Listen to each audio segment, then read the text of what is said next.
Every beauty blog tells you to check your veins and try gold jewelry to find your undertone. Korean makeup artists don't use either of those tests. After 30 years of matching foundations in Korea, I can tell you why. Those methods seem to work at the store. You pick warm beige, it looks decent on your jaw. But you get home, blend it on the next morning, and by noon your face is a completely different color than your neck. Too peachy, slightly off around the chin, and if you are over 40, it has already found every line on your face and settled right in. The tests aren't wrong, they're just incomplete. So what are Korean artists actually looking at? Here is the short version.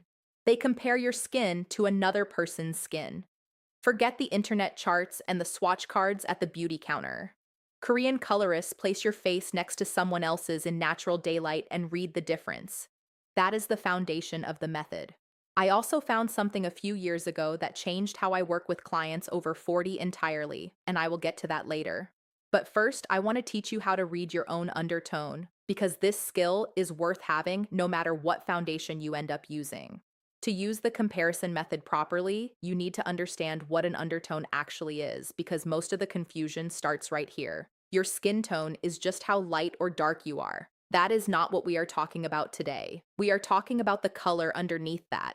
The warmth or coolness that stays the same whether you tan, whether it is January or July, and whether you are 25 or 65. Your undertone does not age. It does not shift with menopause. It does not change when your skin gets drier or thinner. It stays constant. What does change is everything sitting on top of it. Surface redness, age spots, broken capillaries, the way light hits skin that has lost collagen. All of that makes your undertone harder to see. It does not make it different, just harder to read. And that difference matters because most women over 40 assume their undertone has changed when it hasn't. What changed is the canvas, not the color underneath. 3 pigments create your base color: red, yellow, and blue. The way those blend together, along with varying amounts of melanin, gives every person a slightly different undertone. From those combinations, you land in one of 4 families: warm, which leans golden or peachy; cool, which leans pink, rosy, or sometimes bluish; neutral, which sits between both without either pulling ahead; and olive, which carries a green cast and can lean warm, cool, or neutral, depending on the person. Now here is where the internet gets it wrong, and where the wrong foundation purchase starts. Those 4 categories get treated like boxes. You are warm or you are cool. Pick one and shop accordingly. But skin does not work like that. It is a spectrum. You might be 70% neutral with a slight warm lean. You might read olive along your jaw but warmer through the center of your cheeks and forehead. For women of color and East Asian women especially, carrying different undertones across different zones of the face is the norm. And when that is the case, one undertone label and one foundation shade will never blend seamlessly from chin to cheekbone. That is not a product problem. That is a diagnosis problem. But the worst myth, the one I have spent my entire career correcting, is this: if you are Asian, someone has probably told you that you are warm-toned because your skin looks yellow. That is lazy color reading. There is a huge difference between a lemon yellow, which actually reads cool, and a golden honey yellow, which reads warm. Temperature is relative. It only makes sense when you compare 2 colors side by side. 2 more myths worth putting to rest. Fair-skinned women can have warm undertones. A lot of very pale women assume they must be cool because their complexion looks pink or rosy, but that pink is often just surface redness from sensitivity or rosacea, not their actual undertone underneath. After 40, surface redness increases for most women, which makes this mistake even more common. On the other side, women with deep skin tones can absolutely be cool-toned. Depth and undertone are completely separate. Confusing the two is exactly how you end up with a foundation that matches your arm but looks wrong on your face. Now that you understand what you are looking at, here is how to run the comparison method yourself. Pull up a photo of yourself standing with a friend in decent outdoor light. Not a filtered selfie, a real photo where you can see both faces clearly. Look at the 2 of you side by side and ask one question: do I look warmer or cooler than she does? More golden, more pink, more muted, more saturated? Do not overthink it. Just notice what jumps out. Then do it again with a different friend, and a third. The reading shifts every time, and that shifting is the entire point.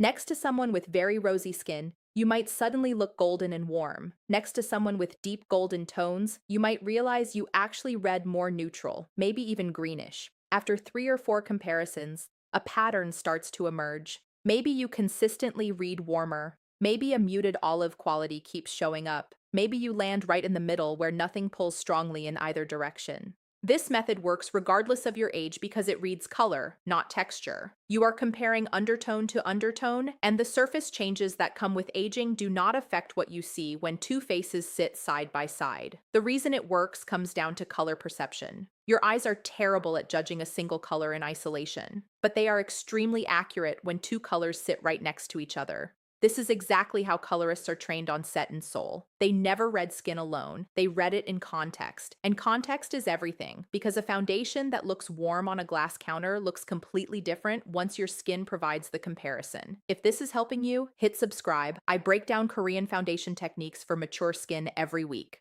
Now, knowing your undertone is only useful if you can match a product to it. Grab whatever foundation is in your bathroom right now. Go to the brand's website and read the shade description. Check the code for undertone markers. C for cool, W for warm, N for neutral. If the labeling is vague, search online for swatch comparisons so you can see where your shade sits relative to others in the same range. Swatch that foundation along your jawline in natural morning light near a window. Blend it down toward your neck and look at it after 10 minutes. Is it pulling too pink? Too yellow? Has it already started to oxidize? And here is the question that matters most after 40. Is it sitting on your skin, or has it already started sinking into texture? Because even a perfect color match is useless if the formula migrates into every fine line around your mouth and eyes by lunchtime. That is not a shade problem. That is a formula problem, and it is the one thing the comparison method cannot solve on its own. This next part is where most women give up and throw the whole bottle away instead of fixing it. If your foundation pulls too pink, your instinct might be to add yellow. Do not do that. Pink plus yellow makes peach, and peach reads orange. That is the fastest route to the pumpkin jawline nobody asked for. Neutralize the pink with a small amount of green color corrector first. Green sits opposite pink on the color wheel, so it cancels the rosiness without pushing you somewhere worse. If the foundation reads too yellow, reach for a lavender or purple corrector to cancel the excess gold. For olive skin, neutralize yellow with purple first, then add a green-toned corrector to bring back the olive cast. This works. I have been doing it on set for 3 decades, but I want to be honest about something. Every corrector you layer onto the foundation is another product sitting on your skin. On younger skin, that is fine. On skin over 40, every additional layer increases the chance of settling, creasing, and caking. The more you mix, the heavier the product gets. And the heavier the product, the more it finds lines and texture and camps out there for the rest of the day. I watched this happen to my clients for years, and it is the reason I eventually stopped recommending the correction approach to anyone with mature skin and started looking for something that worked differently. The product I ended up switching to is called Luxe. It is a color-changing foundation. I know that sounds like a gimmick. I thought the same thing the first time someone handed it to me on set. But you blend it on white, and within about a minute, it reads your skin and shifts to your shade. Not close to your shade, your shade. I have used it on hundreds of faces at this point, and it gets the match right on almost every skin tone I have tested it on.